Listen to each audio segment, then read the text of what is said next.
yang memang harus kita akui akhir-akhir ini ada kecenderungan umat Islam itu dipecah belah melalui kelompok-kelompok minoritas aliran-aliran sesat, agar kekuatan umat Islam sebagai kekuatan sosial yang memiliki potensi yang lebih besar di negeri kita ini tidak bisa berbuat banyak untuk tampil sebagai kelompok yang mayoritas yang mendapatkan hak-haknya sesuai dengan konstitusi. Karena memang ini sumbernya adalah perpecahan. Kita sudah menyaksikan bahwa umat Islam dari periode ke periode, dari tahun ke tahun mengalami kemunduran di dalam hal ini. Padahal di dalam Al-Quran sudah secara tegas dinyatakan bahwa umat Islam, orang yang beriman itu harus merekat ukhuwah yang kuat. Dalam sebuah ayat Al-Quran disebutkan Wassalamualaikum warahmatullahi wabarakatuh bihablillahi jami'an wa la tafarraqu. Jadi ayat ini mengandung satu perintah sekaligus larangan. Perintahnya wa'tasimu bihablillah, berpegang teguhlah dengan tali Allah. Wa la tafarraqu, larangannya adalah wa la tafarraqu, jangan berpecah belah. Jadi memang ada beberapa ayat-ayat tertentu di dalam Al-Quran itu dan juga teks hadis Nabi dalam satu kalimat perintah sekaligus larangan. Perintah untuk bersatu ya, yang hukumnya wajib, larangan untuk berpecah belah yang hukumnya tentu haram, tidak berpecah belah. Masalahnya bagaimana pengertian kita tentang hablum minallah, berpegang kepada tali Allah. Saya kira ulama-ulama sudah menjelaskan berpegang kepada tali Allah itu adalah berpegang kepada Al-Quran. Al-Quran sifatnya ijmali, general, umum sekali. Maka Nabilah yang merinci. Dan masih ada di YouTube itu orang-orang yang mengatakan bahwa tidak ada perintah 5 waktu dalam Al-Quran. Dan kalau yang dimaksudkan dohor berapa rakaat, asar berapa rakaat, maghrib berapa rakaat, memang tidak ada. Tapi Al-Quran itu secara umum memerintahkan sholat. Bagaimana sholat kita mengacu kepada perintah petunjuk dari Nabi. Nah, Al-Quran datang tidak di dalam ruang yang kosong, tapi Nabi menjelaskan bahwa shollu kama ra'aitumuni usolli, sholatlah kalian sebagaimana aku sholat. Jadi di sini pertanyaannya. Jadi dohor berapa rakaat, waktunya apa, itu dari Nabi. Karena tali Allah yang dimaksudkan dalam perintah ayat Al-Quran tadi adalah perintah kita berpegang kepada Al-Quran dan sunnah Nabi, petunjuk Nabi. Karena itu di dalam ayat yang lain disebutkan Ati Allah, Ati Rasul. Itu berulang-ulang dalam Al-Quran. Ati Allah, Ati Rasul, Ati Allah, Ati Rasul. Taat kepada Allah, taat kepada Rasul. Taat kepada Rasul sama dengan taat kepada Allah. Ini jaminannya. Wa ma atakumur rasul fakhudhuhu wa ma nahakum anhu fantahu. Apa-apa yang datang kepada Nabi sebagai petunjuk, laksanakan. Dan apa-apa yang dilarang, jauhi. Perintahnya sudah tegas seperti itu. Nah, persoalannya kemudian, saudara-saudara sekalian, ya karena seringkali kita dengar orang itu kembali kepada Al-Quran, kembali kepada Al-Quran. Bagaimana cara kembalinya tidak dijelaskan dengan ilmu, cuma jadi isu atau jargon saja. Kembalilah kepada Al-Quran, kembalilah kepada Sunnah.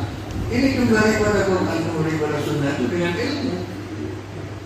Artinya Al-Quran itu bersifat ijmali, general. Karena itu maksudnya timbul orang-orang yang tidak berilmu mengatakan tidak ada itu sholat 5 waktu dalam Al-Quran. Memang tidak ada waktu-waktunya rakaat-rakaatnya. Ada banyak Nabi. Aisyah istri Nabi Muhammad SAW ketika ditanya bagaimana perilaku sehari-hari Nabi Muhammad dalam ibadah, dalam muamalah,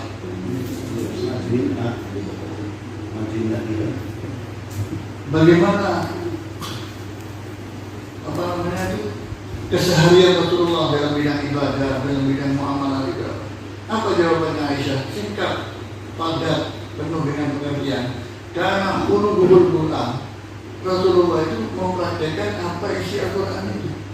Detail-detailnya itu ada pada pribadi Rasulullah SAW ketika melaksanakan, mengaplikasikan, mengimplementasikan pesan-pesan Al-Quran yang sifatnya general menjadi terinci di dalam perilaku muamalah, ibadah, muamalah dan akhlak Rasulullah SAW. Jadi kadang-kadang membingungkan umat Allah, orang mengatakan kembali jargon-jargon kembali kepada Al-Quran. Ya bagaimana cara kembalinya tidak dijelaskan dengan ilmu. Tidak semua ada di dalam Al-Quran. Ya mohon maaf ya, apakah bagaimana caranya kita menggunakan HP ini, apa ada di dalam Al-Quran? Bagaimana kita caranya membuat komputer, teknologi sains dan pengembangan sains dan teknologi secara rinci itu? Tidak ada. Yang ada adalah dalam Al-Quran itu isyarat-isyarat keilmuan yang tidak bisa terbantahkan, yang diakui oleh ilmuwan-ilmuwan besar berkaliber internasional di dunia ini yang pada akhirnya masuk Islam. Karena mengakui tidak ada kitab suci yang berbicara tentang isyarat-isyarat keilmuan seperti itu. Ya karena itu, saudara-saudara sekalian, harus kita bantah orang yang hanya menjelaskan jargon-jargon kembali kepada Al-Quran, kembali kepada Sunnah, tapi caranya dengan bagaimana itu tidak dijelaskan, hanya sebagai jargon-jargon saja. Nah, seperti yang saya katakan tadi ya, tidak ada di dalam Al-Quran itu caranya. Hukumnya HP bagaimana? Tidak ada. Hukumnya orang sekarang pakai sarung bagaimana? Nabi pakai jubah. Hukumnya kita berzakat pakai beras bagaimana? Nabi tidak pernah zakat fitrahnya itu pakai beras. Hukumnya zakat mal pakai uang rupiah atau dolar bagaimana? Tidak ada rupiah dan dolar di sana. Nah, artinya Bapak dan Ibu sekalian, itu diserahkan kepada ulama. Rincian-rincian itu setelah Nabi terutama menekankan pada hal-hal yang bersifat ibadah mahdhah, terutama ibadah mahdhah itu yang tidak boleh berubah. Jadi dalam ibadah itu ada varian yang bisa berubah, ada yang tidak bisa berubah. Ibadah mahdhah yang bisa berubah. Sampai kiamat kalau subuh itu 2 rakaat. Walaupun ada orang mengatakan bahwa masa orang baru bangun tidur, sedang sehat-sehatnya, sedang enak-enaknya, stamina itu kuat, kok 2 rakaat. Padahal dohor itu habis orang kerja capek, kok malah 4 rakaat. Gak bisa ditanya, karena ibadah mahdhah. Patokannya seperti itu gak bisa berubah. Itu dalam ibadah mahdhah. Tapi dalam muamalah bisa berubah, tergantung masanya. Seperti zaman Nabi tidak ada kendaraan mobil, motor, apalagi pesawat. Sekarang bagaimana kita menghubungi pesawat apa semua? Apakah itu bid'ah dalalah? Hanya karena kita mengatakan tidak pernah ada di zaman Nabi. Jadi tidak mungkin. Bahkan pihak-pihak yang mengklaim bahwa apa-apa pakai hukum apa-apa yang tidak ada di zaman Nabi, maka itu hukumnya bid'ah. Dan bid'ah itu adalah dalalah, dan dalalah itu adalah di neraka. Ini salah menerangkan. Nah, sekarang bagaimana orang jumpa Jumat itu bahasa Indonesia, di Inggris bahasa Inggris, di Belanda bahasa Belanda, di Cina bahasa Cina. Saya pernah di Cina, khutbah Jumat bahasa Cina. Apakah ini? Ya, karena khutbah itu rukun masuk ibadah. Ya nggak apa-apa, karena masalahnya kepentingan. Kalau khutbah bahasa Arab, apakah jamaahnya mengerti apa yang diucapkan dalam khutbah? Jadi ulama-ulama sedemikian rupa mengembangkan semua itu. Jadi kalau mengatakan beda, jangan dipilih-pilih, konsisten. Apa-apa kalau pakai hukum yang apa-apa di zaman Nabi tidak haram hukumnya diterapkan karena nggak ada petunjuknya, nggak ada contohnya di zaman Nabi. Makanya saya pakai sarung ini beda karena ini sarung ada peninggalan dari orang-orang Buddha. masjid menara, putih menara itu haram hukumnya, karena menara itu adalah tempat api sesembahan agama Zarathustra. Ya apa masjid-masjid yang pakai menara kita harus. Bang, masjidnya Nabi pertama-tama tidak ada menara. Dalam perkembangannya perlu ada azan, belum ada loudspeaker seperti sekarang. Mesti naik muadzin itu berteriak, adanya harus keras supaya orang terdengar semua. Nah, masalah karena masalah berkembang agama. Jadi kalau semua diukur seperti itu sama dengan mengembalikan Islam ke jalan buntu. Padahal Nabi itu membuka jalan bukan jalan buntu agama. Itulah yang akhirnya menyebabkan sumber perpecahan itu dari pemahaman-pemahaman cutek seperti itu, jumud seperti itu. Orang-orang awam yang tidak belajar agama menerima ini, sudah kita jawab kami. Akhirnya semua diukur di jalan Nabi tanpa dalil yang kuat. Sehingga karena itu kelompok-kelompok seperti ini tidak terbuka, melarang orang itu belajar selain pada gurunya, karena takut terbuka. Kalau belajar selain pada gurunya nanti terbuka pendidikan ilmu. Jadi Nabi itu sudah mewariskan kepada kita, sudah view-nya itu sudah ke depan bahwa nanti bakal ada zaman seperti ini apa. Makanya juga hukum-hukum itu diserahkan kepada mujtahid. Coba lihat setelah Al-Quran turun, Al-Quran itu tidak akan berubah sampai hari kiamat, 30 juz, 114 surat dan 6.666 ayat, tidak akan pernah berubah sampai hari kiamat. Dan itu sebagai hukum pokok. Demikian juga hadis Nabi. Hadis Nabi dipilah-pilah oleh para ulama ini dari tahun ke tahun, bicara yang sahih. Kadang-kadang bahkan demi untuk mendapatkan hadis yang sahih, itu para ahli-ahli hadis itu mempelajari biodata diakui oleh sejarawan kontemporer orang-orang barat. Belum pernah ada di dalam suatu kelompok masyarakat manapun, bangsa manapun yang mempelajari biodata lebih dari 1 juta manusia seperti apa yang dilakukan oleh umat Islam ketika meneliti biodatanya. Hampir 1 juta manusia dipelajari biodatanya demi untuk mendapatkan apa? Kesahihan. Ini betul nggak sahih yang yang diucapkan oleh Nabi itu, atau jangan-jangan ini karena itu dipilah menjadi ada hadis sahih, hadis hasan, hadis sahih, bahkan maudhu, bahkan bukan hadis tapi ini makalah-makalah biasa orang orang berbicara kata hikmah tapi dinyatakan sebagai Nabi. Dipilah-pilah. Karena itu Imam Bukhari yang paling unggul. Ada Sahih Bukhari. Bukan berarti Imam Bukhari itu tidak pernah mendapatkan hadis yang hasan atau mungkin hadis yang baik. Ada, tapi sudah dibilang jadi Sahih Bukhari. Sudah diuji oleh orang-orang yang datang berikutnya, menguji, memverifikasi data-data itu. Jadi apa yang kita terima ini sudah tinggal kita gunakan aja, nggak perlu diteliti lagi ulang. Karena sudah diteliti selama 400 tahun oleh ahli hadis, kibarul ulama ilmu hadis, dari pembesar-pembesarnya ulama-ulama ahli hadis itu sudah menelaah semua, menguji itu semua, memverifikasi data-data. Jadi orang kalau mempersoalkan sekarang ini hadis sahih apa enggak dari Sahih Bukhari Muslim, dia ketinggalan zaman, berarti nggak belajar, masih mempertanyakan. Kecuali ada hadis-hadis yang gharib, hadis-hadis yang unik, belum pernah masyhur, belum pernah dikenal, belum populer. Ini hadis benar nggak boleh dipertanyakan. Tapi kalau hadis itu sudah ada di Bukhari Muslim, Sahih Bukhari, disebut Sahih Bukhari Muslim, nggak perlu lagi pertanyakan. Diketahui semua orang-orang yang pernah belajar hadis. Di sekolah-sekolah ini sudah belajar hadis, para ustaz itu yang loh, ini Sahih kok dipertanyakan lagi.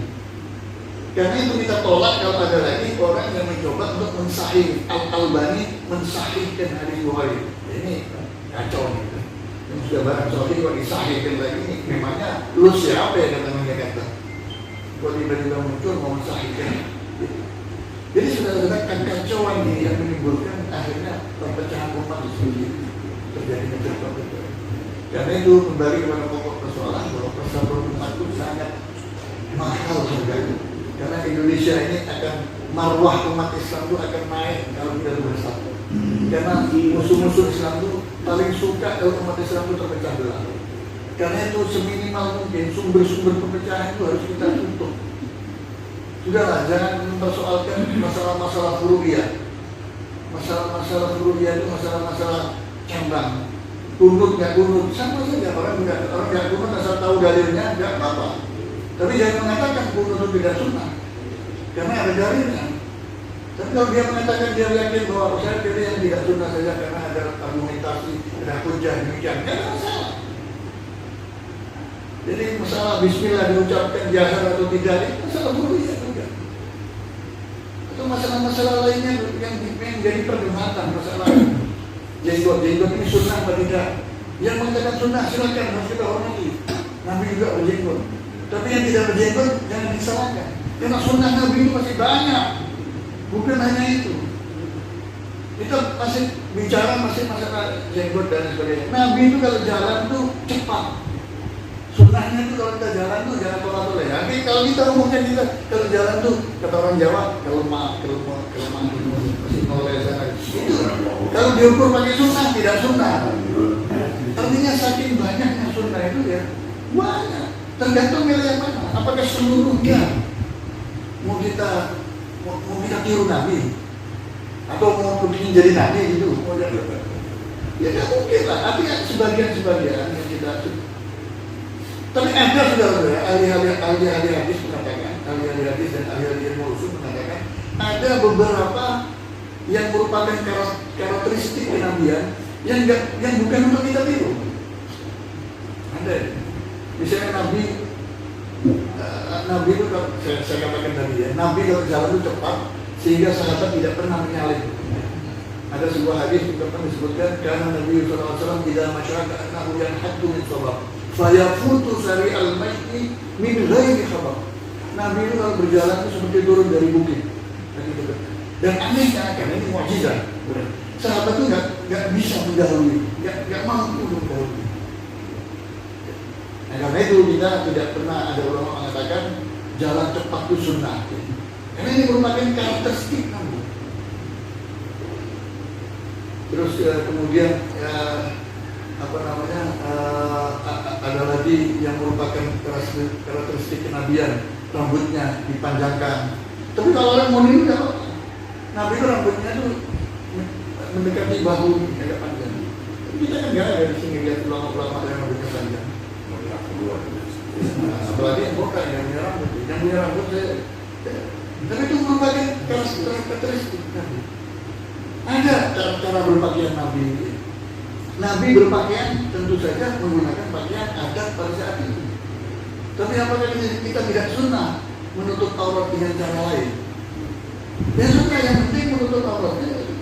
Pakai sarung misalnya sudah tradisi kita, ijma sekarang kita sepakati bahwa sarung itu sudah bagian dari pakaian kita untuk ke masjid, ke langgar, ke apa. Ya sudah, sarung itu menjadi pakaian muslim kita. Sampai akhirnya sekarang kita sebut sebagai busana muslim. Ijma.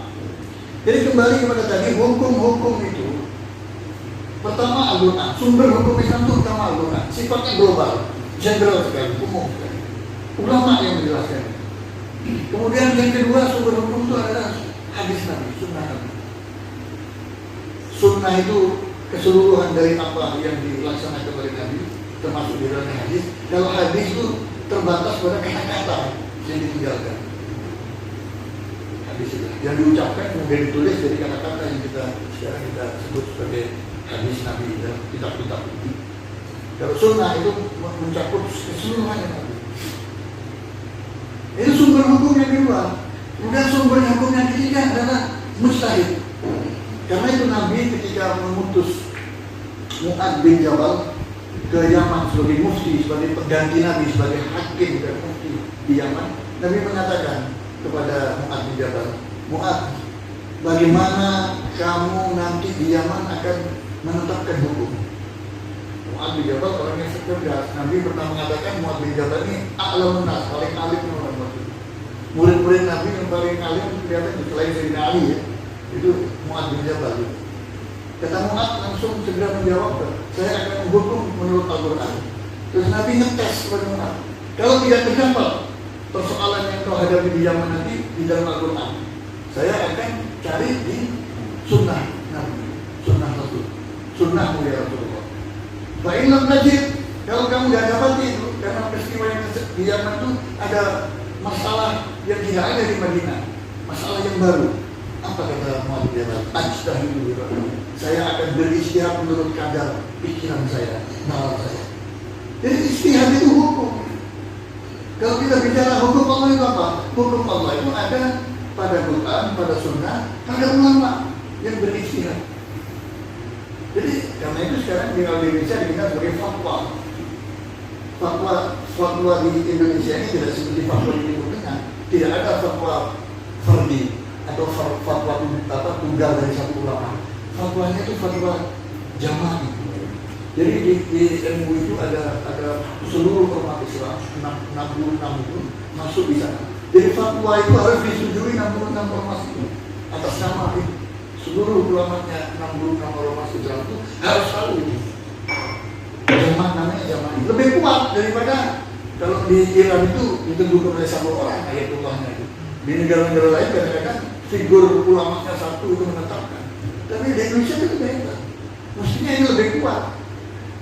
Karena itu banyak orang mengatakan MUI itu sebagai musti negara. Kok malah sekarang digoyang mau dibubarkan atau tidak? Sekarang digoyang yang mau membubarkan itu orang-orang liberal sama komunis. Ditunggangi oleh orang Syiah yang dendam orang Sunnah wal Jamaah. Yang ingin kacau, terpecah belah umat Islam di Indonesia. Jadi artinya sumber hukum itu ada pada ulama. Karena itu Nabi mengatakan jauh-jauh hari sebelumnya, al-ulama warasatul anbiya. Ulama itu pewaris Nabi. Sama keduanya. Sampai ditetapkan ulama, tentunya ulama tidak membuat fatwa setelah ada nasnya di dalam Al-Quran atau ada petunjuknya di dalam hadis Nabi. Nggak mungkin, itu bukan. Fatwa itu adalah ketetapan-ketetapan yang tidak ada peristiwanya di dalam Al-Quran, nasnya tidak ada, yang tidak ada juga peristiwanya di zaman Nabi, itu ulama mengatakan. Bagaimana hukumnya HP? Haram apa halal? Di zaman Nabi tidak ada. Di Quran tidak ada disebut-sebut HP. Hukumnya bagaimana? Sunnah Nabi tidak ada HP. Ulama yang menggunakan HP tidak apa halal. HP itu halal kalau digunakan hal-hal yang positif, yang halal. Tapi kalau digunakan yang tidak halal, ya sama hukumnya itu dari tindakannya itu. Jadi artinya ini bebas nilai sebetulnya. Sama dengan kita hukumnya kita duduk bagaimana, hukumnya kita ke pasar bagaimana, hukumnya kita bikin lampu bagaimana. Itu persoalannya kan banyak. Dan itu semua dinilai pada hukum asalnya. Kalau tidak ada di dalam nasnya di dalam Al-Quran, tidak ada di dalam sunnah Nabi, ya. Ulama beristihad menurut kadar nalarnya dengan metode itu kias misalnya dianalogikan maupun nanti pada akhirnya ketetapan itu disepakati secara konsensus dengan kata-kata yang disebutkan dalam fikih itu ijma' ulama bersepakat karena melihat maslahatnya maka ini hukum itu. Nah, yang terjadi sekarang gambarannya saudara ini agak kacau ya. Agak kacau nih orang katanya habis sholat tidak boleh salam-salaman. Diukur lagi dengan standar Nabi karena di zaman Nabi tidak ada orang sholat itu memang tidak ada riwayat orang habis sholat itu salam-salaman ya. Kecuali ada riwayat-riwayat yang tidak begitu populer kalau habis sholat subuh dan masalahnya. Tapi kalau kita tradisinya ini habis sholat apa saja mesti salaman, ketemu di masjid salaman. Itu kan baik untuk menyambung silaturahim. Ada yang mengatakan nggak boleh, ini zaman Nabi nggak ada. Tapi habis sholat malah buka HP. Jadi buka HP itu boleh, ya habis sholat. Assalamualaikum warahmatullahi wabarakatuh. Nggak salaman, tapi buka HP boleh. Ini kan paradok. Kadang-kadang kalau kita lihat anak muda sekarang ini yang gandrung, yang kosong, vakum keagamaan, tiba-tiba diisi, ini nggak boleh. Ukurannya apa? Zaman Nabi nggak ada. Ini nggak boleh. Zaman Nabi nggak ada. Akhirnya dia apa? Selain membawa ini kepada orang buntu, akhirnya dia terjebak sendiri dengan statement-statementnya. Orang buka salaman nggak boleh, buka HP nggak boleh. Ya. Kalau salaman nggak boleh, kok ini buka komputer, buka laptop di masjid kok boleh. Kalau salaman nggak boleh, kok rasan-rasan orang di dalam masjid kok boleh. Kok gosip orang di masjid kok boleh. Akhirnya paradok antara dia sendiri semangatnya beragama dengan dikaitkan ke sana gitu dengan kenyataan yang ada. Jadi ini bagian daripada yang sekarang menjadi sumber-sumber perpecahan itu ya dari gini-gini. Oke lah, kalau dia berpendapat seperti itu, jangan diekspos keluar, jadi sumber pemberitaan. Kalau dia yakin bahwa itu seperti itu dia yakinnya enggak sesuai dengan ustadznya, gurunya, tapi yakinnya diam-diam. Tidak usah artinya menyalah-nyalahkan orang lain itu salah, dia yang paling benar itu. Jadi ini saudara-saudara sekalian. Dan bicara tentang persatuan, ya, ulama-ulama kita itu sudah merumuskan ukhuwah Islam. Urut-urutannya persatuan itu di dalam Islam itu sudah ada. Pertama, ukhuwah Islamnya. Kalau dalam konteks di Indonesia ini, Ahlus Sunnah wal Jamaah itu harus bersatu dulu. Kalau Ahlus Sunnah wal Jamaah itu tidak bersatu, ya, maka bagaimana mungkin kita bisa menyatukan seluruh persatuan Indonesia? Jadi karena itu negara harus memfasilitasi persatuan umat Islam Indonesia yang mayoritas Ahlus Sunnah itu dulu. Itu ulama membagi ukhuwah Islam yang pertama, ukhuwah di antara kita sesama Muslim. Yang kedua, ukhuwah wataniyah, persaudaraan kebangsaan. Kita bersaudara pada saudara-saudara kita sebangsa, sedesa, dan setanah air, walaupun berbeda suku, berbeda agamanya. Ini ranking kedua. Tapi utama itu ukhuwah Islamnya dulu.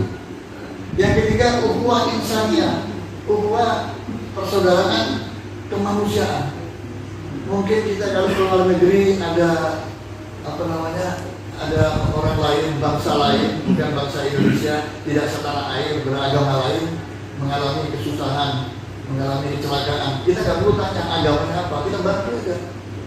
Kita bersaudara secara manusiawi. Jadi ini ulama-ulama membagi seperti itu. Tapi yang paling utama itu adalah ukhuwah Islamnya. Ya ini terbalik-balik saudara-saudara sekalian. Memaknai Bhinneka Tunggal Ika, Bhinneka Tunggal Ika itu berbeda-beda tapi kita satu, Ika itu satu. Tapi diartikan semua agama harus disamakan. Ini salah. Ini bencana bagi Indonesia kalau itu dilaksanakan. Bhinneka Tunggal Ika artinya apa? Semua agama sama, harus dilebur.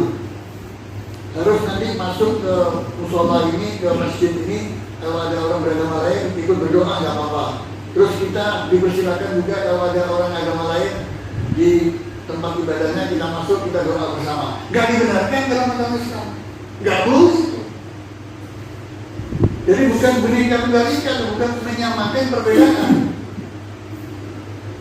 Bukan menyamakan perbedaan, biarkan berbeda, tapi kita satu apa? Satu tanah air, satu negara, satu negeri, saling menghormati. Karena kita sudah punya petunjuk di dalam surat Al-Kafirun itu, lakum dinukum waliyadin. Bagi kamu agama kamu, bagi aku agama aku. Itu batasnya, demarkasi batasnya tasamuh atau toleransi itu seperti itu. Bukan toleransi tidak akan selesai persoalan di Indonesia ini kalau dipaksa-paksakan umat Islam itu disuruh disama-samakan dengan agama lain. Terserah agama lain mengaku paling benar, tapi kita harus yakin bahwa Islam itu agama yang paling benar. Kalau kita mengatakan ada yang terbersit di dalam hati kita bahwa ragu, sekarang tuh kalau orang beragama meragukan iman kita, belum tentu Islam itu benar. Jadi meragukan, ini orang penyakit itu. Dalam keluarga itu dari jamaah kita kalau ada orang berpendapat seperti itu, meragukan. Kita harus yakin, iman tauhid itu meyakini bahwa agama Islam itu paling benar, agama terakhir. Nabi terakhir, Nabi akhir zaman, agama akhir zaman, gak akan ada lagi. Sampai tamatnya dunia ini tidak akan ada agama dari langit lagi. Setelah agama Yahudi, agama Nasrani kemudian dilengkapi, disempurnakan agama Islam, tidak ada agama lagi. Kita harus yakin. Dan agama kita ini mengoreksi agama-agama terdahulu yang belum mulai menyimpang. Kalau ini malah diragu-ragukan lagi, belum tentu yang benar. Agama lain juga benar dan sebagainya. Ini tidak benar. Harus kita jelaskan kepada saudara-saudara kita. Ini merusak iman, merusak akidah. Dan ini liberalisme ini sudah berjalan di Indonesia. Berboncenganlah di situ adalah Syiah, Ahmadiyah, kelompok-kelompok lain. Jadi kita ini sudah memang dikacaukan sampai sekarang ini sejak lama. Cuma kalau kita lihat sejarah masa lalu, di zaman Pak Harto itu masih lumayan dibanding zaman akhir kita ini. Di zaman Pak Harto itu, walaupun Pak Harto itu begitu ya, kita masih bisa istirahat menghadapi kelompok-kelompok aliran sesat itu. Bukan berarti Pak Harto itu terlalu membela Islam. Pak Harto itu menjaga keamanan, jadi stabilitas keamanan itu dijaga betul. Jangan sampai ada persoalan-persoalan yang bisa mengganggu umat itu berkonflik. Aman. Walaupun korupsi marak pada zaman Orde Baru, tapi untuk sementara waktu itu aman. Bukan berarti Syiah itu tidak ada. Di zaman Pak Harto sudah ada Syiah, sudah ada kaum liberal, sudah ada Ahmadiyah, sudah ada kelompok-kelompok agama-agama lokal yang bermunculan, tapi nggak bisa berkembang. Syiah ada tiarap, liberal ada nggak bergerak. Karena apa? Sedikit saja dia menimbulkan konflik, ada umat yang protes, langsung diribas. Waktu itu ada Koktamsi, ya, ada laksus dan ya. Itu bekerja betul, nggak boleh ada yang cepat ditindak. Tapi sekarang kan kayaknya bebas semua, ditumpukan, malah dijadikan alat sebagai piranti untuk berhadapan dengan mayoritas. Ya, kita yang kerebutan di mana sekarang. Dulu nggak ada itu di masjid-masjid jadi perebutan-perebutan, ada masalah durian. Kenapa itu? NU Muhammadiyah terkenal hidupnya dalam masalah. Di zaman Pak Harto itu pendekatannya keamanan. Tapi setelah reformasi kacau semua kita. Ya karena itu kembali kepada kita yang harus jaga. Kita berkewajiban untuk menjaga. Nah pada saat reformasi kita masih ingat ya, muncul agama-agama baru. Ada agama Eden yang sudah meninggal soalnya. Itu ada, dia mengaku sebagai titisan daripada malaikat Jibril, dan dia mengatakan malaikat Jibril itu bukan laki tapi perempuan, itu masuk dalam diri saya dan saya menjadi titisan daripada malaikat Jibril, dan saya mendapatkan ini, kata dia, di Mekah. Dia pulang, dia pakai jamaahnya itu pakai baju putih-putih seperti ihram itu, kemudian pakai di kepalanya itu ada seperti ada antennya, anten parabola atau betul-betul ya. Nah, kemudian masyarakat terganggu dengan ini lapor kepada polisi. Waktu itu saya sempat baca di koran itu, waktu polisi Kapolda DKI menangkap dia itu, dia katakan Kapolda DKI ya, telah berhasil menangkap malaikat Jibril. Wah, ini luar biasa nih, malaikat Jibril bisa ditangkap oleh Kapolda. Jadi artinya masyarakat itu dibodoh-bodohi seperti itu, saudara-saudara sekalian. Dan anehnya ada pengikutnya. Jadi masyarakat kita ini masyarakat yang rentan sebetulnya akidahnya. Karena itu pendidikan akidah, syariah ibadah, pengajian-pengajian itu harus diarahkan kepada kita. Karena masyarakat kita rentan dengan begitu-begituan, dengan orang-orang aneh, dengan ajaran-ajaran baru seperti itu. Apalagi Syiah, apalagi liberal, paling rentan. Karena itu orang-orang liberal Syiah itu sumbang. Dalam satu hari saya bisa mensyiahkan orang, dalam satu hari saya bisa meliberalkan orang, dikosongkan orang, diragukan dalam Islam. Ya karena begini, kenapa? Karena terutama anak muda kosong. Coba lihat pengajian-pengajian, termasuk pengajian di mana anak muda tidur semua karena kemalaman dari malam. Kita harus ingatkan kepada anak-anak kita ya, jangan yang tua-tua saja seperti kita ini di masjid karena tahu sadar bahwa mendekati ajal ya. Tapi malaikat itu sekarang tuh senang dengan anak-anak remaja. Coba lihat tuh di mana-mana di kota-kota besar, geng motor yang mati itu anak muda, korban-korban narkoba anak muda, yang bunuh diri karena putus asa anak muda, malah yang tua-tua ada bisa tambah rumah. Ya tapi kasihan anak kita itu kita selamatkan, kita ajak ke masjid, dekat ke masjid, supaya tidak jadi anak yang seperti cangkir kosong diisi oleh orang lain, diisi liberal bisa, diisi aliran-aliran sesat lainnya bisa. Ya, karena kekosongan itu. Ini timbulnya persoalan-persoalan seperti itu. Dan itu sudah saudara ada sejak zaman Nabi Muhammad, pasca wafatnya Nabi Muhammad. Artinya di sini saya ingin mengatakan bahwa perbedaan itu ada sejak zamannya Nabi Muhammad.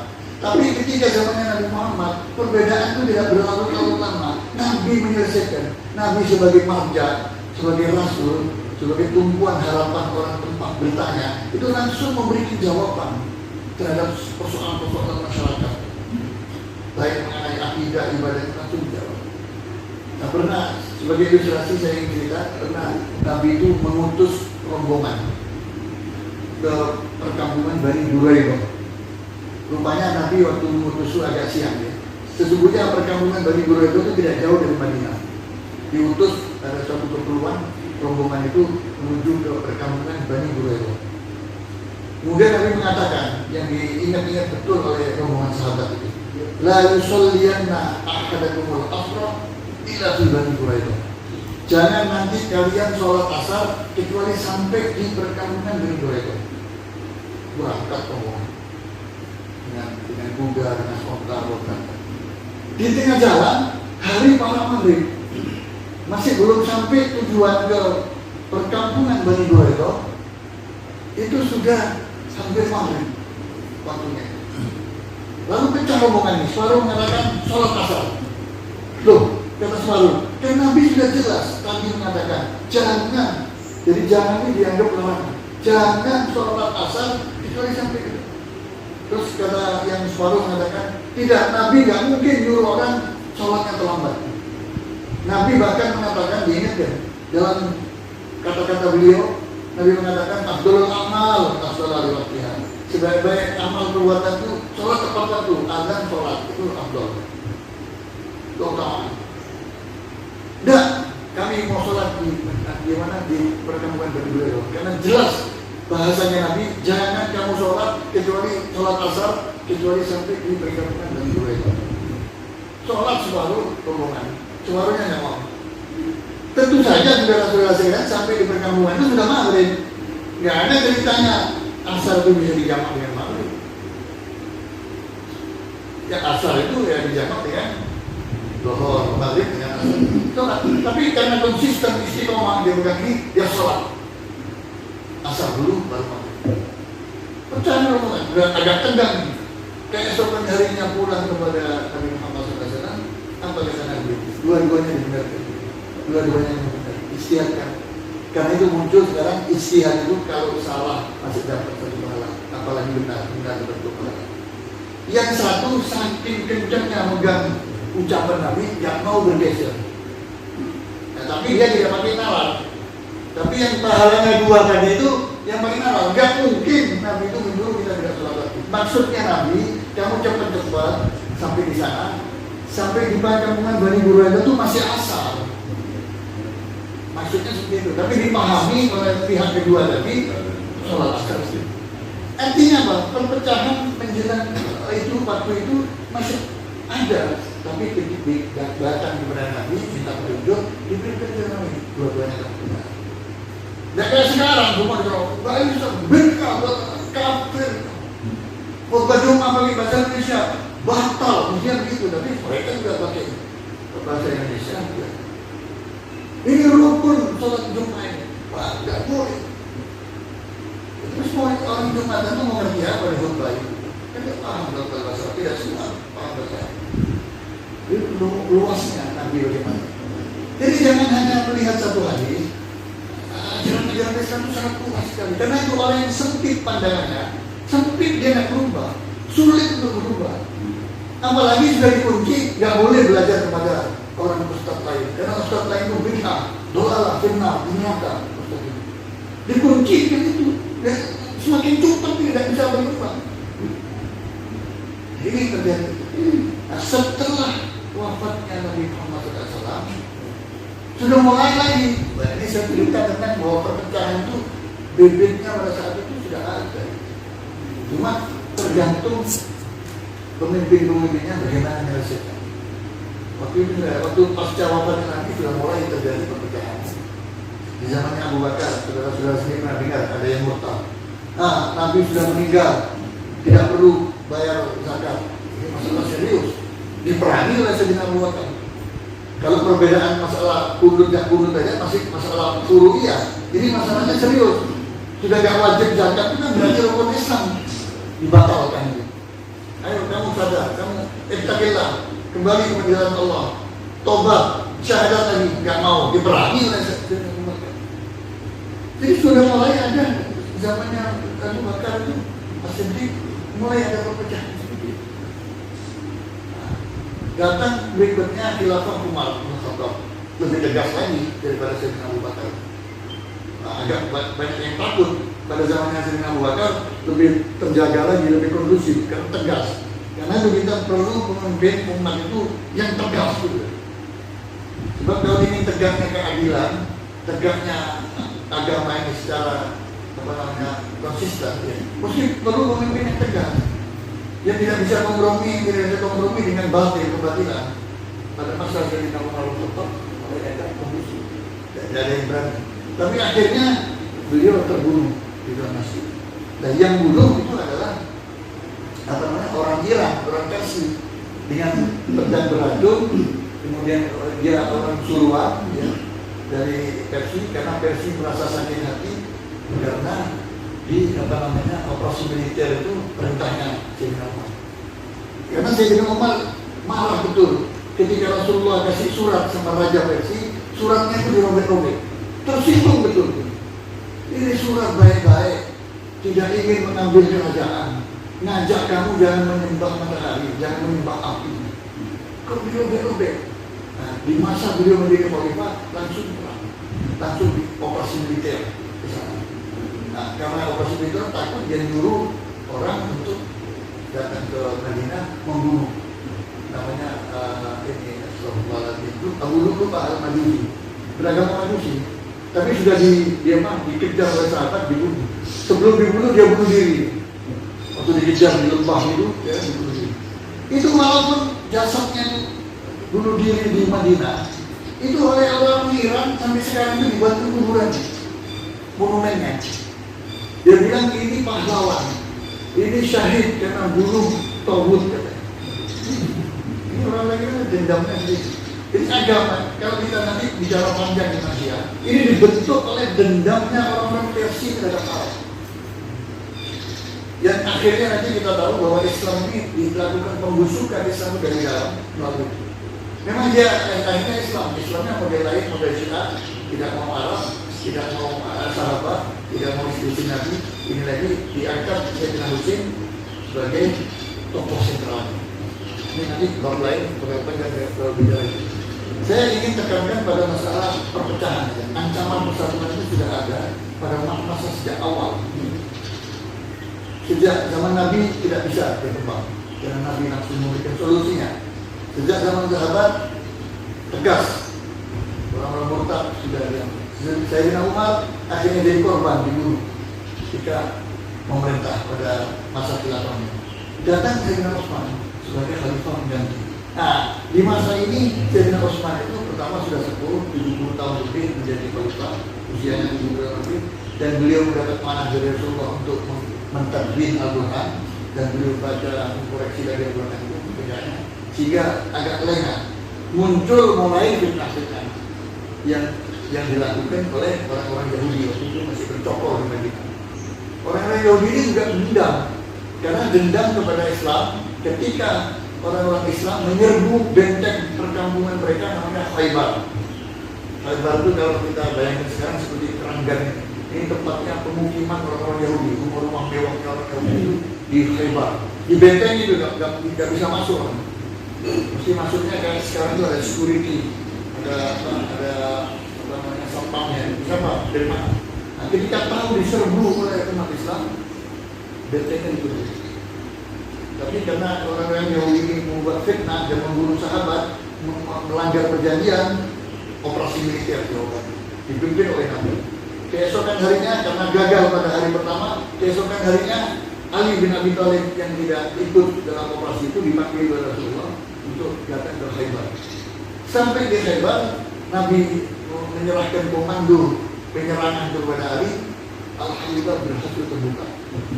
Dan sampai Huyai bin Akhtab pimpinannya itu dibunuh.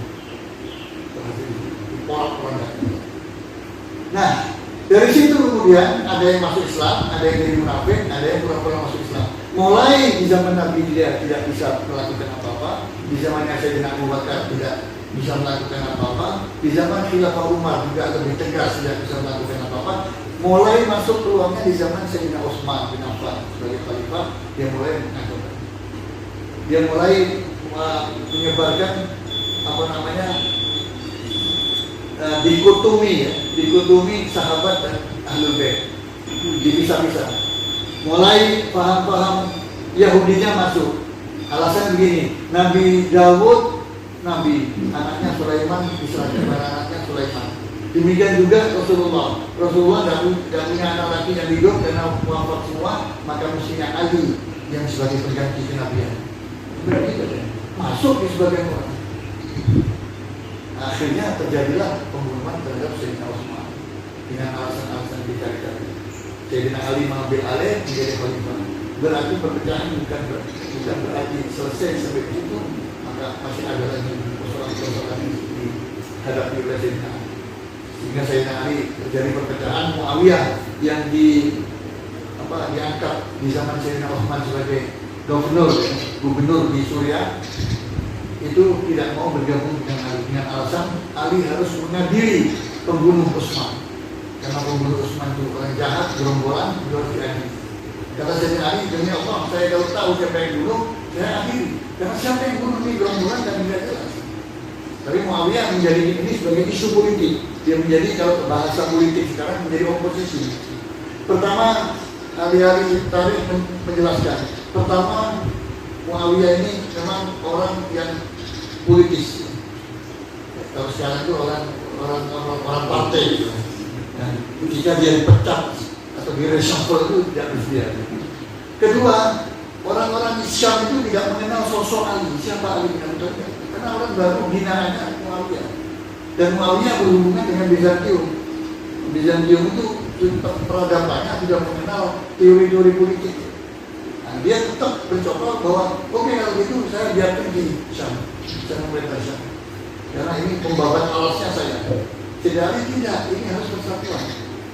Tidak bisa dipecah-pecah lagi harus dalam satu kesatuan. Jadi Sayyidina Ali masih memperlakukan oposisi itu dengan sebaik-baiknya, perlu kebijaksanaan. Maka digagaslah oleh Sayyidina Ali waktu itu tahkim. Tahkim itu arbitrase, perdamaian. Ayo Muawiyah, kamu mau berapa? Kita bicarakan. Nah, pada saat Ali menyampaikan kebijakan tahkim itu, ada kelompok dari internal Ali sendiri tidak setuju. Tidak setuju. Tapi Ali mengatakan ini satu-satunya jalan untuk kompromi. Dia nggak setuju, dia menyempal. Ya, yang menyempal ini disebut Khawarij. Dia mengkafirkan Muawiyah, mengkafirkan Ali, mengkafirkan semua yang tidak masuk dalam itu. Khawarij ini dari kata kharaja, keluar dari barisan khilafah. Pertama dalam sejarah Islam, orang keluar dari al-mufarriqul jamaah, keluar dari jamaahnya Khawarij. Dan mereka terdiri dari orang-orang yang mengerti Al-Quran, sholat kali waktu di masjid, tapi hatinya sangat kejam sekali. Tega-teganya Ali juga dikafirkan. Akhirnya dia berencana membunuh Ali. Dan akhirnya berhasil, Ali dibunuh pada sholat subuh dengan pedang beratus juga. Dan itulah maka terjadi perpecahan. Yang bela Ali pada saat itu disebut Syiah. Yang tetap di Khawarij musuhnya Ali. Terjadi pertikaian waktu itu. Berarti di masa khilafah Ali itu terjadi agak rumit juga. Tapi untungnya ada orang-orang yang berpikir jernih, seperti putranya Sayyidina Umar, Abdullah bin Umar, seperti putranya Sayyidina Abu Bakar, Muhammad bin Abu Bakar, itu berpikir tenang, berpikir jernih, tidak membenarkan cara-caranya Khawarij yang ekstrim, radikal seperti itu, dan juga tidak membenarkan orang-orang yang akhirnya karena peristiwa ini mengatakan menjunjung Ali sudah mestinya Ali ini pengadilan. Kalian tidak benar semua. Baik Khawarij, Muawiyah semua tidak benar. Ini jalan tengahnya disebut paham wasatiyah. Paham tengah itu. Dia mengingat dengan dalil-dalilnya Ali juga. Ali sudah meramalkan sebelum wafatnya halaka fi afnain. Celaka dua golongan yang merespon Ali. Yang pertama orang yang al-mubghidul ghal, orang yang membenci aku terlalu sampai membunuh Ali, yaitu Khawarij. Dan muhibbul ghal, orang yang mencintai aku berlebihan Syiah. Jadi bibit-bibit Syiah waktu itu dipicu oleh perpecahan ini muncul. Tapi masih tidak seperti Syiah sekarang. Masih artinya apa? Kok Ali sampai dibunuh secara tragis itu? Berarti kalian ini sudah tidak benar semua. Masa khalifahnya itu? Tapi dia merespon dengan berlebihan secara negatif. Muncul gagasan dari Muhammad bin Abi Bakar dan Abdullah bin Umar, putra-putranya pemuka sahabat itu, dan kembali tidak membenarkan Khawarij, tidak membenarkan Syiah, apalagi Muawiyah tidak membenarkan. Yang dibenarkan adalah khilafah Ali, khilafah yang sah, Kalian aja yang tidak benar, harus rujuk ke Allah, harus kembali pada yang hak. Nah, inilah yang disebut paham Ahlussunnah wal Jamaah yang tetap berpegang pada Al-Quran, As-Sunnah dan persatuan umat. Al-Jamaah itu maksudnya Ahlussunnah wal Jamaah. Jamaahnya bersatu, tidak mufarridul jamaah, tidak menyempal dari jamaah seperti yang Khawarij. Dan di internal itu tidak berlebihan dengan Al-Quran karena kesedihan peristiwa yang tragis. Jadi secara ideologi Ahlussunnah wal Jamaah itu sudah lahir sejak awal. Jalan tengahnya diambil seperti itu, kompromi seperti itu. Ayo kita membangun kembali persatuan. Ini tidak dibenarkan, yang kanan tidak dibenarkan, yang kiri tidak dibenarkan. Kita jalan terus saja, wasatiyah, jalan tengah. Di periode berikutnya dapat kita lihat secara teologi muncul juga pertikaian, perpecahan dalam teologi. Kita tentunya sudah pernah mendengar ada paham Dhahiriyah yang juga turunannya dari yang awal ini.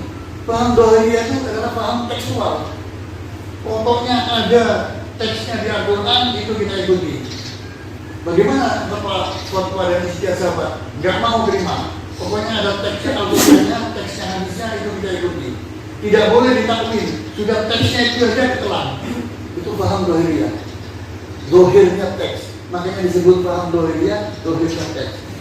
Sampai sekarang bisa kita lihat turunannya itu ada. Orang yang ini nggak ada dalilnya. Kalau dari Al-Quran saya mau. Kalau dari fatwa saya tidak mau. Ijtihad ulama tidak mau. Mazhab tidak mau. Jadi bikin mazhab sendiri. Dia mazhab itu agama baru. Ini mazhab ini kan mengambil statement juga hukum dari Quran, Sunnah dan Islam. Jadi ada pendapat itu pada masa itu ada Dhahiriyah, ngambil Dhahirnya teks. Ya, karena ada paham Dhahiriyah, muncul paham tandingannya Mu'tazilah. Mu'tazilah itu paham akal. Nah ini nggak masuk akal. Masa ayat itu tidak didekati dengan akal, langsung teksnya saja. Tapi berlebihan juga, dia serba akal, malah terperangkap mendahulukan akal daripada wahyu. Kalau tadi itu maunya wahyu dulu ya, ada pokok Al-Quran teksnya, hadis Nabi sudah langsung itu aja. Nah, ini paham Mu'tazilah tidak akal, malah dia terperangkap yang lebih ekstrim lagi, serba akal. Dia tidak ambil jalan tengahnya akal. Akal dulu, Allah itu wahyu sudah tidak turun kata mereka. Allah memberikan wahyu di dalam diri manusia berupa akal. Karena itu gunakan akal kami dalam beragama. Alasannya ada aja yang beda dengan kami. Lagi nanti malah adalah tidak berakal orang yang tidak beragama, orang yang tidak berakal. Yang mungkin juga di dalam Al-Quran ada afala ta'qilun, afala tatafakkarun, afala tatadabbarun. Itu ujung-ujung ayat-ayat penting yang ditutup ayat itu dengan kata tidakkah kamu berpikir, tidakkah kamu menggunakan logika, tidakkah kamu menggunakan akal. Jadi ekstrem kanan, ekstrem kiri lagi. Faham Ahlussunnah wal Jamaah berada di tengah-tengah. Tidak bisa membenarkan paham Dhahiriyah. Karena di dalam Al-Quran itu ayat-ayatnya itu tidak bisa ditelan begitu saja. Ada ilmunya memahami Al-Quran. Karena di dalam Al-Quran itu ada hitobnya, ada nasib mansur, ada hitob Allah yang dituju. Misalnya Al-Quran berkata ayat ini ditujukan kepada seluruh manusia yang harus mendengar. Dimulai dengan khitab, ya ayyuhan nas, inna khalaqnakum min dzakarin wa untha ila akhir ayat. Ini ditujukan kepada seluruh manusia. Ada ayat yang ditujukan kepada orang yang beriman. Nah, bagaimana memilah ini? Kalau teks semua ditolak saja tanpa ilmu, ya sudah, tidak bisa dipahami secara utuhnya. Ada yang ditujukan kepada orang yang beriman. Dimulai dengan ya ayyuhalladzina amanu. Ya ayyuhalladzina amanu kutiba alaikumus syiyam kama kutiba alal ladzina min qablikum la'allakum tattaqun. Puasa ini ditujukan kepada orang yang beriman. Yang dipanggil dalam ayat ini bukan ya ayyuhal muslimun, orang yang sudah Islam, tapi yang beriman, levelnya di atas lagi. Karena yang mampu menjalankan puasa itu dengan sempurna itu orang yang beriman. Kalau memang cuma Islam saja, mungkin puasa di depannya orang, masuk kamar dia minum aja, kan nggak kuat, cuma tidak ada. Karena itu Nabi mengatakan Man shoma Ramadhana imanan wa ihtisaban ghufira ma taqaddama min dhanbi. Dan siapa yang berpuasa karena iman dan karena rasa keikhlasan yang besar, diampuni dosanya. Orang yang beriman juga. Yang bagaimana memilah ayat ini untuk orang yang beriman, ya. Ayat ini untuk orang seluruhnya, ayat ini untuk orang kafir. Dalam surat Al-Kafirun, ya ayyuhal kafirun. Ayat ini ditujukan pada orang kafir, wahai orang-orang kafir. Jadi kalau tidak dengan ilmu, bagaimana bisa kaum dohir dia itu bisa langsung teksnya diamalkan. Harus dengan ilmu. Ulama-ulama melahirkan banyak ilmu, ada ilmu umum, Quran, ada nasih, nafsu, ada mutlak, mugayat, dengan ilmu tafsir, ada ta'wil, ada tafsir, ada ta'wil. Jadi itu semua diwariskan oleh ulama-ulama besar kepada kita untuk memahami Al-Quran secara benar. Ya kalau main telan teksnya, ini ada teksnya, betul ada teksnya. Tapi bagaimana pemahaman teks itu? Menurut ulama, menurut mazhab. Karena itu mazhab dibatasi, karena ini madrasah mazhab itu. Mazhab itu dari kata thariqul jihad, artinya tempat jalan kita untuk menuju kepada agama ini secara benar dan teratur. Datang Ahlussunnah wal Jamaah di tengah-tengah, tidak membenarkan Mu'tazilah yang ekstrem serba akal, tidak membenarkan teks. Benar, memang Al-Quran dipahami dengan akal, tapi wahyu harus dikedepankan. Wahyu dulu, kemudian bagaimana menafsirkan Al-Quran dengan akal. Tapi pahami wahyunya dulu. Jadi jalan tengah. Secara metodologi itu yang diatur oleh ulama-ulama kita terdahulu yang diwariskan kepada kita.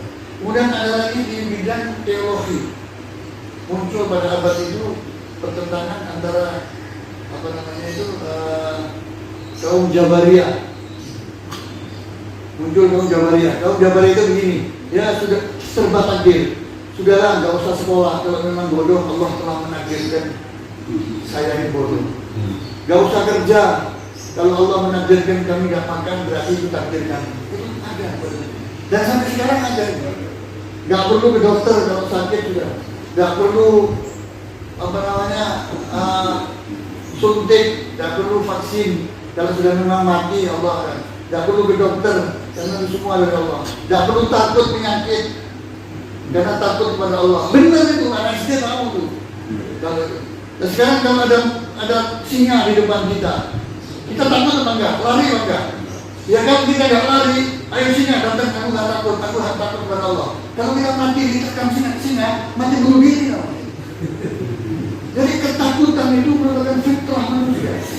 Al-Quran ini betul khulu hidrakum. Kamu harus waspada. Kewaspadaan itu ajaran Al-Quran.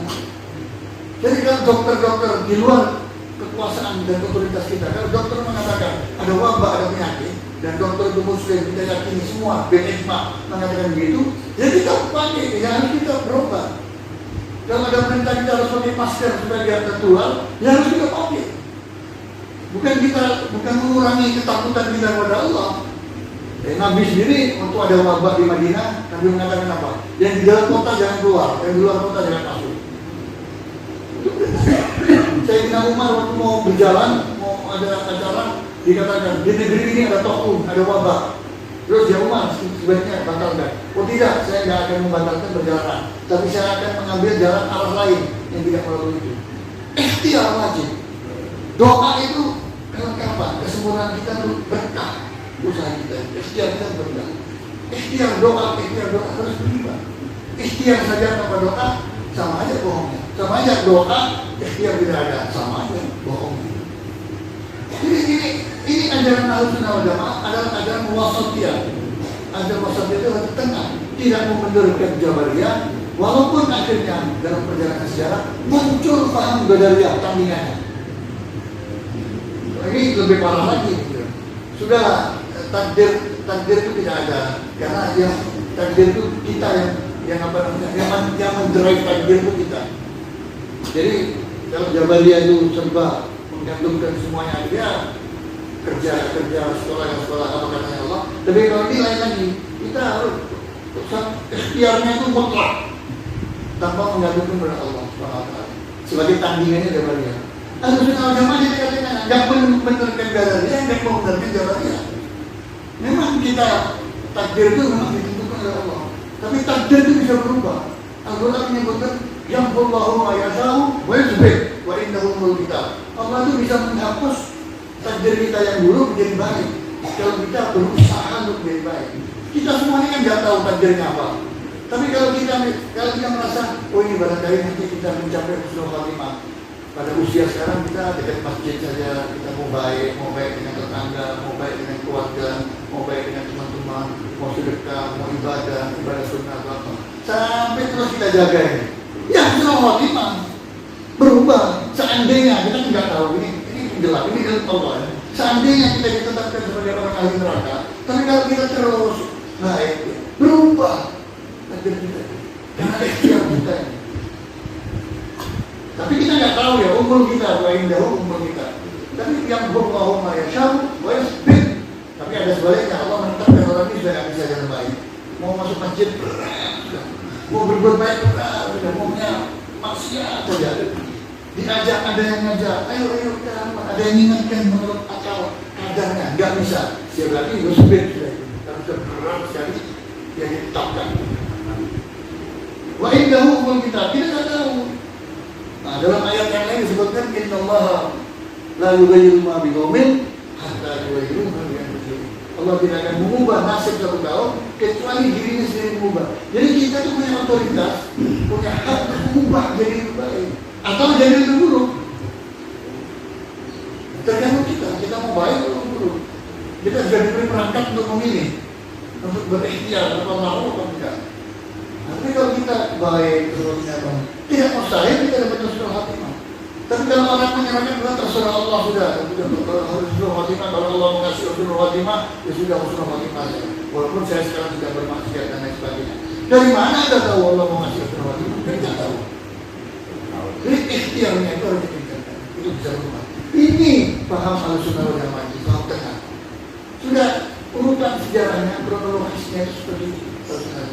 Karena itu bukan kebetulan Ahlussunnah wal Jamaah itu sebagai single majority, mayoritas tunggal di dunia sekarang paling banyak. 90% umat Islam di dunia ini Ahlussunnah wal Jamaah 4/1. Indonesia, Malaysia, Syafi'i mayoritas. Pakistan, India, Bangladesh, Hanafi.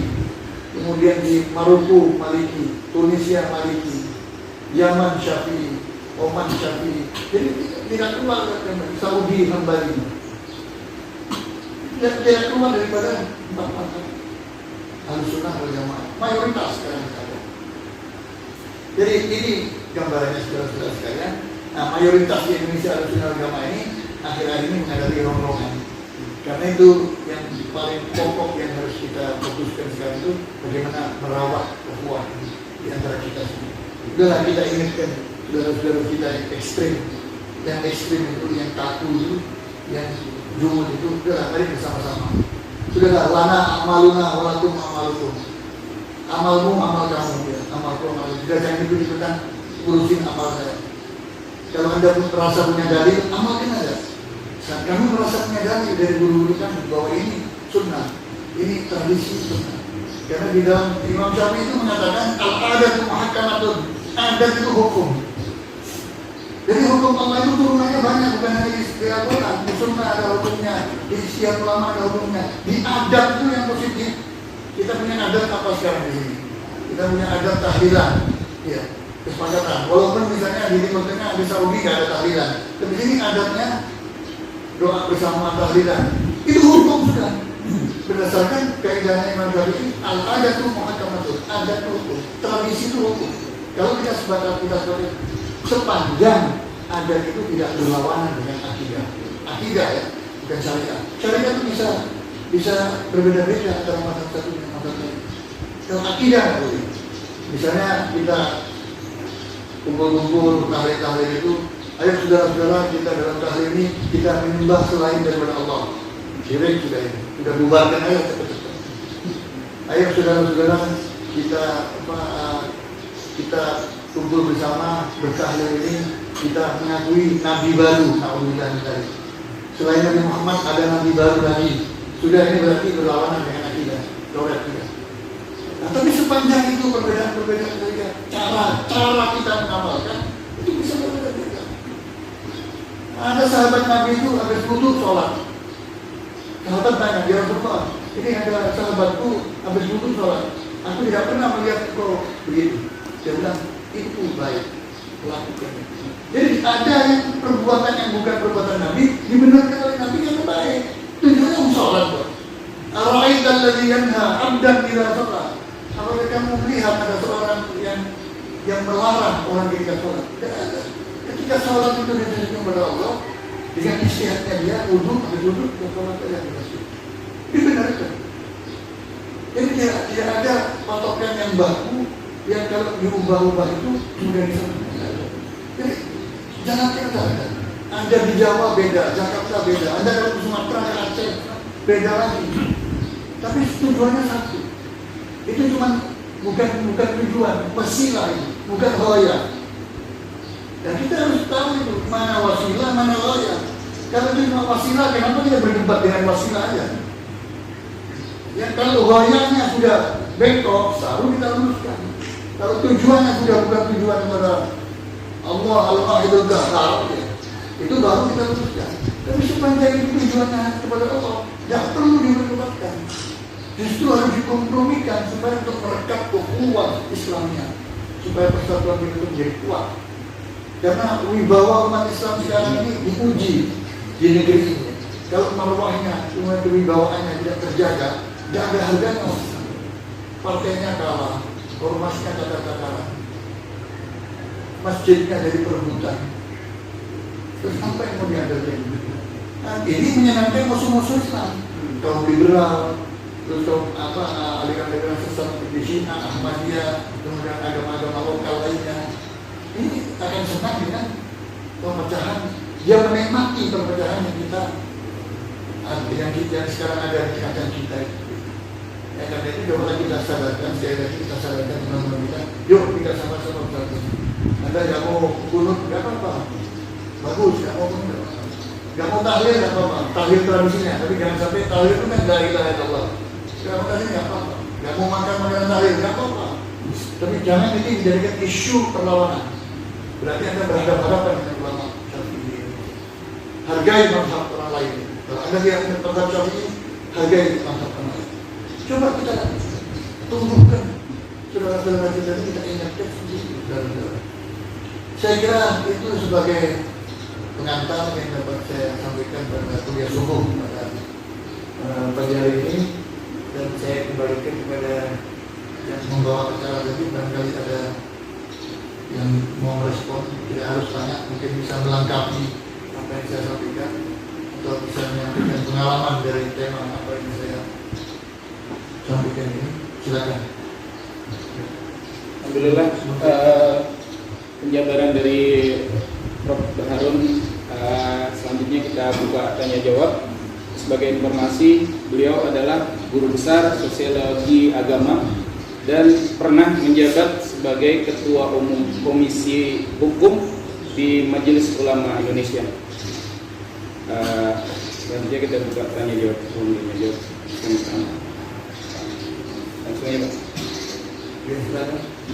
Langsung aja, Pak. Assalamualaikum warahmatullahi wabarakatuh. Jadi banyak dijelaskan tentang persatuan. Di dalam persatuan kan ada perbedaan banyak tadi. Akhirnya muncullah ahli sunnah wal jamaah. Nah, ahli sunnah wal jamaah pun khususnya di Indonesia itu mulai ada perbedaan-perbedaan di sini. Dari tingkat kalau di Indonesia ya tingkat nasional lah ya, sampai ke kecil-kecil di masyarakat. Nah, pertanyaan saya ada juga satu, apakah perbedaan yang ada itu memicu perpecahan? Apakah justru perbedaan itu memperkaya unsur persatuan? Perbedaan itu ada. Pertanyaan saya tadi saya bilang, mohon maaf nih. Apakah perbedaan itu memicu adanya perpecahan? Apakah perbedaan itu justru memperkaya unsur persatuan? Yang kedua, pertanyaan kedua, kalau menuju kepesahan, bagaimana mengatasinya? Kalau tadi kan harusnya ada ketegasan dari pemimpin, ya kan? Zaman kalau di Indonesia dulu zaman Pak Harto kan. Nah sekarang di Indonesia ini, kayaknya untuk memiliki kekuasaan menguasai itu agak susah nih di tingkat nasional. Mungkin di daerah-daerah pun juga begitu. Nah mohon penjelasan. Baik, terima kasih. Bagus sekali pertanyaannya. Kontekstual dengan apa yang kita bicarakan pada hari ini. Jadi ada idealitas, ada realitas. Idealitasnya atau idealnya, perbedaan itu menjadi khazanah kita, menjadi satu kekayaan kita. Perbedaan di dalam persoalan-persoalan furuk ya, pada ranah furu'iyah, yang dalil-dalilnya itu pada dalil-dalil dunia asumtif. Itu dibenarkan dalam agama, tidak ada masalah. Adanya 4 mazhab itu satu sama lain tidak ada yang sama. Kalau menyentuh lagi berwudu menyentuh wanita bukan mahramnya batal, tapi di mazhab Hanafi tidak batal, di mazhab lain tidak batal. Itu perbedaan-perbedaan yang harus kita hormati sebagai khazanah. Sebagai khazanah dan kita itu betul. Tapi realitasnya jadi sumber perpecahan. Itu yang tidak boleh. Karena itu peran, seperti yang saya katakan tadi, peran daripada pimpinan, ya dalam hal ini para ulama, para imam-imam, baik imam masjid atau ustaz-ustaz media, justru harus berpedoman pada bagaimana menyatukan ini. Menyatukan kita berbeda-beda di dalam pendapat ini, ya, tapi kita bersatu di dalam satu hal yang prinsip. Kita pakai dalil lana amaluna walakum amalukum. Bagi kamu amal kamu silakan amalkan, bagi kami amal kami. Kalau eksternal dengan pemeluk agama lain lakum dihukum bagi, tapi ini internal kenyataannya ada perbedaan. Maka perbedaan dalam PJT. Kita menggunakan dari tadi lana amaluna walakum amalukum. Bagi kamu amal kamu, bagi aku bagi kamu amal kamu, bagi aku amal aku. Saya kira kalau itu berjalan dengan baik dan dibimbing oleh para ulamanya, saya kira bisa baik. Karena umat ini dalam kebaikan. Al-muslimuna ala khair wa du'u indal jadah, katanya Syekh. Umat ini dalam kebaikan, tergantung pada pimpinannya. Kadang-kadang pimpinannya itu manas-manas itu. Manas-manas. Itu salah, itu beda, itu apa? Terus yang si lain lagi, barang siapa yang tidak berimam kepada 12 imam, maka dia tidak sempurna keimanannya, bahkan bisa membawa kepada kekafirannya. Karena Nabi Muhammad SAW telah bersabda, man mata bighairi imam, maka mata mitatan jahiliyah. Barang siapa mati tidak berpegang kepada imam, maka dia mati jahiliyah. Mati jahiliyah itu saudara-saudara adalah mati kafir. Salah pemahamannya. Nabi dalam konteks apa? Jadi kalau Al-Quran itu ada asbabun nuzul, dalam hadis itu ada asbabun nurul, ada sebab-sebab Nabi mengucapkan itu. Nabi mengucapkan itu, jangan meniru kalian orang jahiliyah. Orang jahiliyah itu imam-imamnya itu banyak. Sehingga mereka itu punya masing-masing kabilah itu punya imam mereka seperti jahiliyah itu. Kalau dia mati, imamnya banyak. Sehingga kalau ada kematian, repot juga. Ini imamnya siapa? Jadi maksudnya seperti itu. Jadi kalau dikaitkan kepada keimanan kafir, ujung-ujungnya kalau nggak ikut ini kafir, hanya sepotong hadis dipahami. Nah ini kan membahayakan persatuan, membahayakan persatuan. Jadi perlu ada ulama-ulama yang bisa menyatukan, yang bukan memanas-manasi, dengan tema besarnya lana amaluna walakum amalukum. Silakan, cuma kamu ya duduk bersama. Kepentingan umat Islam di Indonesia ini seperti ini. Mari kita tangani bersama. Kalau kita berbicara belah, coba lihat waktu acara 212 ini. Siapa yang kita bisa berkumpul orang begitu banyak? Bergetar itu orang-orang itu sampai diberitakan di berita-berita luar negeri bertanya ada apa di Indonesia ini? Dan tidak melakukan kekerasan. Jadi orang jalan saja malah bersih, ada yang bersih-bersih. Ada yang sempat yang mau ngatur juga ketahuan karena yang lain ngapain kamu? Buat ini. Takut berjalan tertib. Jadi umat Islam itu bisa bersih, bisa tertib, walaupun berkumpul dalam jumlah secara kuantitatif. Ya kalau dalam 1.000 juta. Coba bayangkan kalau bersatu bisa seperti itu. Itu bersatu ngumpulnya.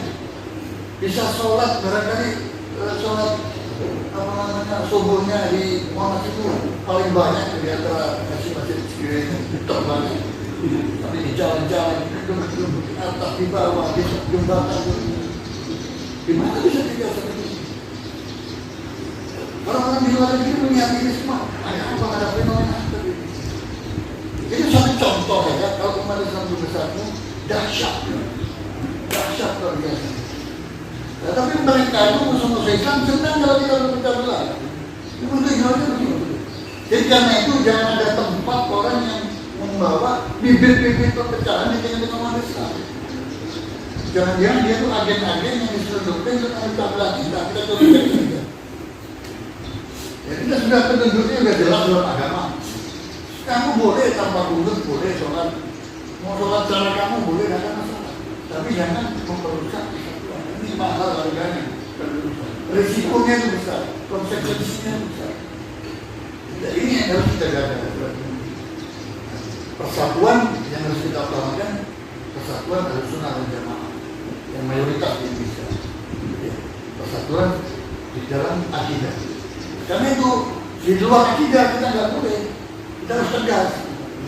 Ya Kiai Ma'ruf Amin ketika masih menjadi ketua umum Majelis Ulama mengatakan perbedaan huruf itu harus ditoleransi, perbedaan akidah itu harus diamputasi. Jadi diamputasi itu harus tidak boleh. Jadi ini harus ditoleransi. Mana yang harus ditoleransi? Perbedaan huruf ya. Yang harus diamputasi itu perbedaan akidah.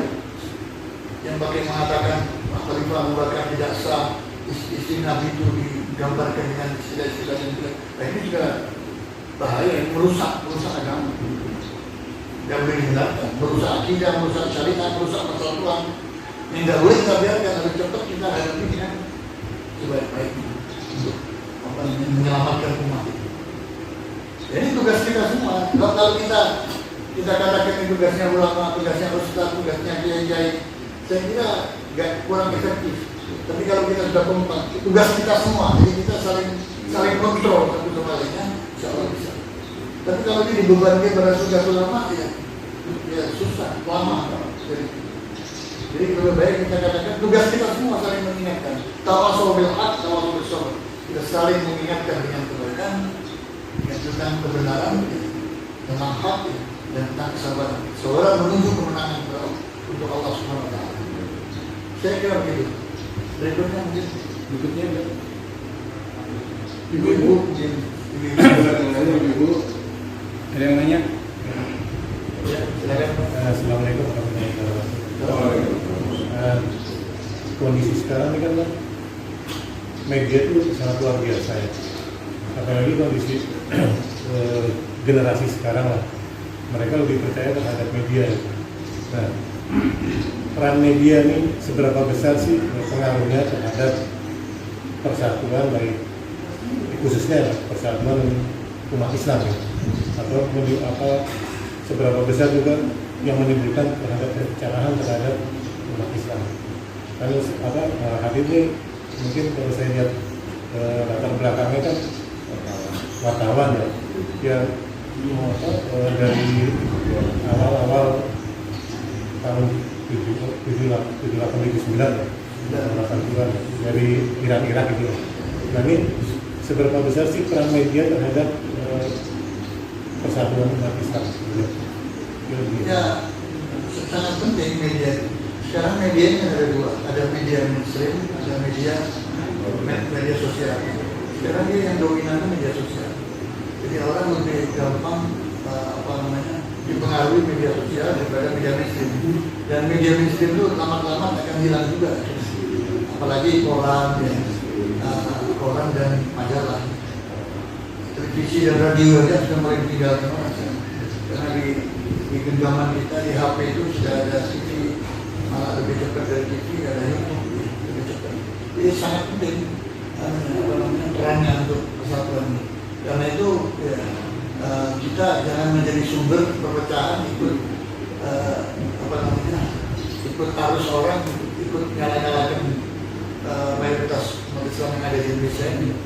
Justru harus kita lawan. Kalau ada bibit-bibit sekarang ini ada buzzer-buzzer itu, ya, justru kita harus melawan buzzer-buzzer, karena buzzer-buzzer itu bayaran yang entah dimanfaatkan siapa, yang pasti tujuannya itu untuk merusak kekompakan umat Islam. Jadi karena itu ya harus adik-adik kita harus kita beritahu supaya lebih terarah memanfaatkan media sosial ini sebagai media dakwah ya, untuk menyatukan umat, untuk merawat ukhuwah Islamnya kita. Ya, ini buzzer ini luar biasa. Ini buzzer ini jadi profesi baru, jadi perebutan orang-orang yang sudah canggih bisa menggunakan online itu dari pekerjaan jadi buzzer. Ya, itu sudah kacau semua. Belum lagi pakai robot ya. Jadi satu buzzer itu kalau punya 100 robot itu bisa mempengaruhi ratingnya, itu bisa naik, followernya bisa banyak karena robot. Nah, semakin canggih peralatan yang dia miliki, ya semakin besar suaranya itu berpengaruh di media sosial. Nah, kita nggak perlu takut itu, kita tetap istiqomah saja. Kita ajak saudara-saudara kita itu jangan ikut-ikutan jadi buzzer, alhamdulillah, jangan sampai ikut-ikutan menjadi sumber perpecahan. Justru menggunakan media ini dengan sebaik-baiknya, jangan fitnah, jangan memprovokasi, tapi kita merekam ukhuwah itu dengan cara kita masing-masing. Supaya kita ingatkan orang bahwa kalau umat Islam itu bersatu sudah luar biasa di Indonesia. Sudah jangan bicarakan lagi masalah furu'iyah. Kalau ada yang menimbulkan furu'iyah di tengah-tengah masyarakat yang mempertentangkan furu'iyah, berarti dia sumber perpecahan, berarti dia harus dilawan. Berarti dia itu menggunting dalam lipatan, musuh dalam selimut. Lebih musuh dalam selimut, musuh intern itu lebih berbahaya daripada musuh terang-terangan orang kafir, orang kufar. Orang sering mengatakan ya, tapi musuh kita kufar, belum tentu. Boleh jadi orang-orang yang munafik yang ada di dalam kita ini bisa daya rusaknya bisa lebih besar. Ya, sosok apalagi sosoknya Islam, bawa ayat, bawa hadis, tapi intinya merusak. Ini lebih berbahaya daripada karuan aja orang yang kafir dari luar. Ya, misalnya ada orang kafir bilang umat Islam berapa jelek semua, Tuhannya mau percaya sama Nabi Muhammad.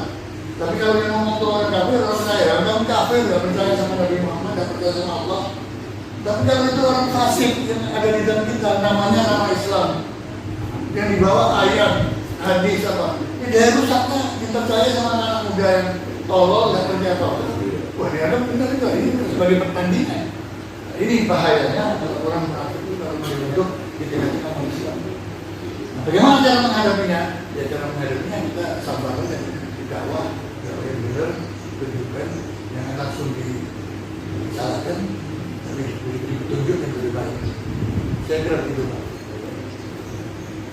Masih lanjutannya? Cukup? Sebelum ditutup dengan doa, kami DKM Al-Falah mengundang jemaah untuk bisa menghadiri majelis maulid yang insya Allah akan dilaksanakan besok hari Ahad tanggal 21, waktunya sholat subuh berjamaah. Semoga jemaah bisa menghadirinya sebelum ditutup dengan doa. Bismillahirrahmanirrahim. Alhamdulillahirrahmanirrahim. Allahumma shalli wa sallim ala sayyidina Muhammadin fil awwalina wal akhirin. Wa salli wa sallim ala sayyidina Muhammadin bin nabiyina wal mursalin. Wa salli wa sallim ala sayyidina Muhammadin fi kulli waqtin wa hin. Wa salli wa sallim ala sayyidina Muhammadin fil mala'il a'la ila yaumiddin. Wa salli wa sallim ala sayyidina Muhammadin wa ala alihi wa ashabihi ajma'in. Allahumma ij'al jam'ana hadha jam'an marhuma wa tafarraqna min ba'dihi tafarruqan ma'suma. ولا تجعل منا ولا منا شقيا ولا محروما. اللهم لا تدع في مقامنا هذا ذنبا الا غفرته ولا هما الا فرجته ولا ضالا الا هديته ولا معسرا الا يسرته ولا عيبا الا سترته ولا مريضا الا شفيته ولا حاجة من حوائج الدنيا والاخرة الا قضيتها. ربنا اغفر لنا ولاخواننا الذين سبقونا بالايمان ولا تجعل في قلوبنا غلا للذين امنوا ربنا انك رؤوف رحيم. ربنا هب لنا من ازواجنا وذرياتنا ربنا آتنا في الدنيا حسنة وفي الآخرة حسنة وقنا عذاب النار صلى الله على سيدنا محمد وعلى آله وصحبه وبارك وسلم الحمد لله رب العالمين. بسر أسرار الفاتحة.